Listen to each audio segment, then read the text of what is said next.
Assalamualaikum warahmatullahi wabarakatuh. Perkenalkan, saya Okta Putriana, NPM F0G020052, tingkat 1B, D3 Kebidanan Universitas Bengkulu.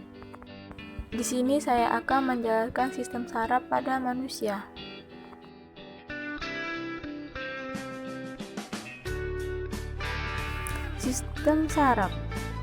Sistem saraf merupakan suatu sistem koordinasi yang bertugas menyampaikan stimulus atau rangsangan dari reseptor ke saraf pusat atau otak dan sumsum tulang belakang untuk diterjemahkan dan mengantarkan informasi yang diperoleh oleh efektor.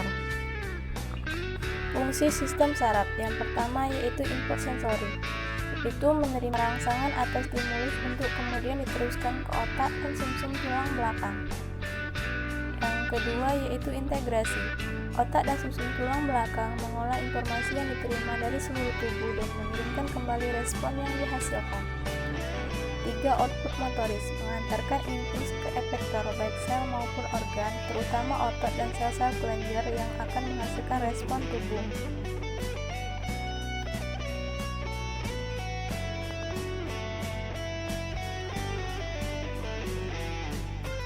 Sistem saraf terdiri dari dua bagian utama, yaitu sistem saraf pusat dan sistem saraf tepi.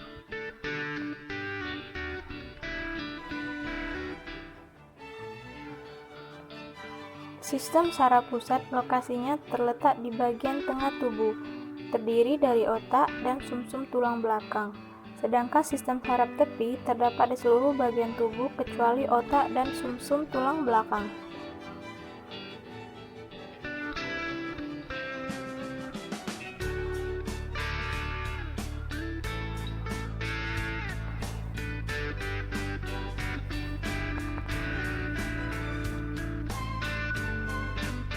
Sistem saraf dibangun oleh jaringan saraf.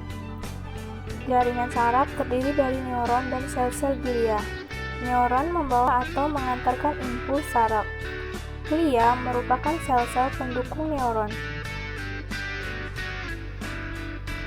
Sel-sel pada sistem saraf yang membawa impuls saraf disebut dengan neuron.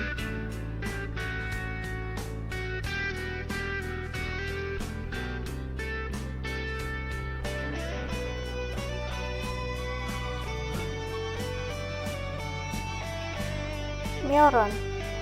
Struktur neuron yang pertama adalah dendrit. Dendrit menerima sinyal dari reseptor maupun dari neuron-neuron lainnya. Yang kedua, badan sel. Badan sel terdiri dari nukleus dan organel-organel sel. Dan yang ketiga adalah akson. Akson mengantarkan impuls ke sel-sel neuron lainnya. Jadi struktur neuron tadi ada 3, yaitu dendrit, badan sel, dan akson.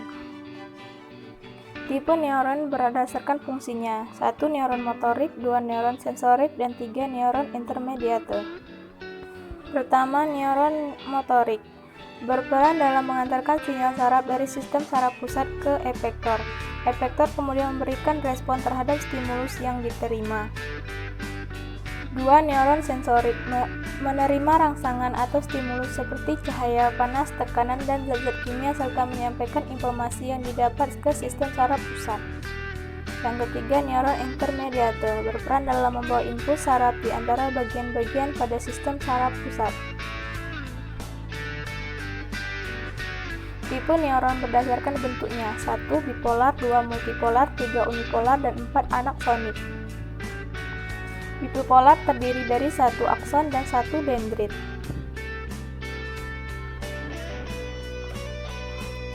Dan multipolar terdiri dari 1 akson dan banyak dendrit.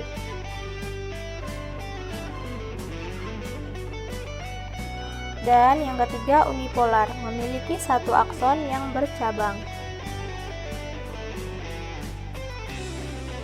Dan yang keempat atau yang terakhir adalah anaksonik, terdiri dari banyak dendrit tapi tidak memiliki akson. Bagaimanakah proses pengantaran impuls saraf pada neuron?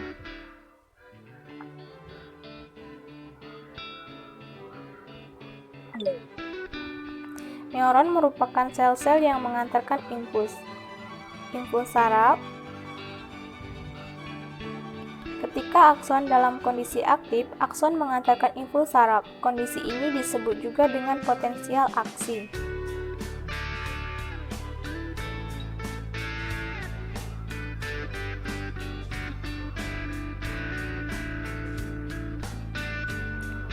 Membran. Pada kondisi biasa, akson tidak mengantarkan impuls saraf. Bagian dalam akson bermuatan negatif dibandingkan dengan potensi aksi dihasilkan melalui aliran ion bermuatan positif yang melewati membran akson.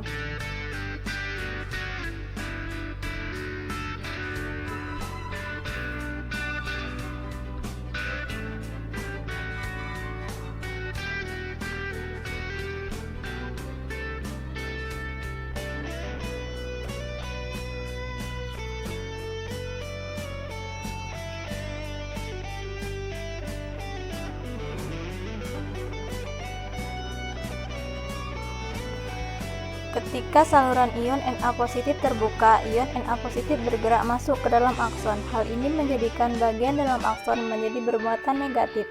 Ketika saluran ion K positif terbuka, ion K positif bergerak keluar akson. Hal ini menjadikan bagian dalam akson menjadi bermuatan negatif kembali.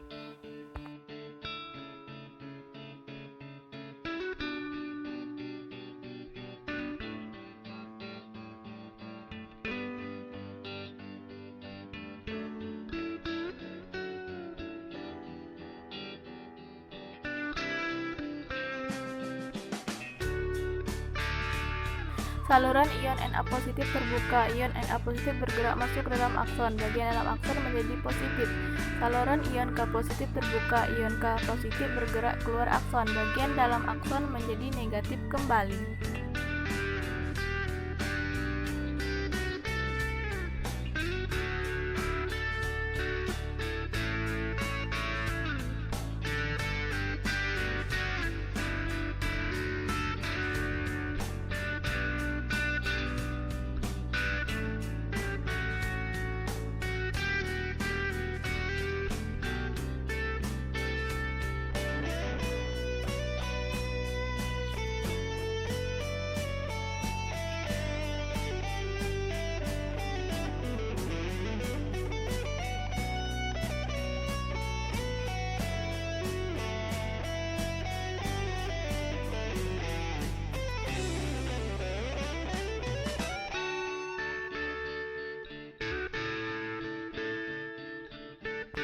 Terima kasih telah menyaksikan video sistem pencernaan yang saya buat guna memenuhi tugas mata kuliah anatomi dan fisiologi dari Bunda Novianti SST MKM. Mohon maaf apabila ada salah.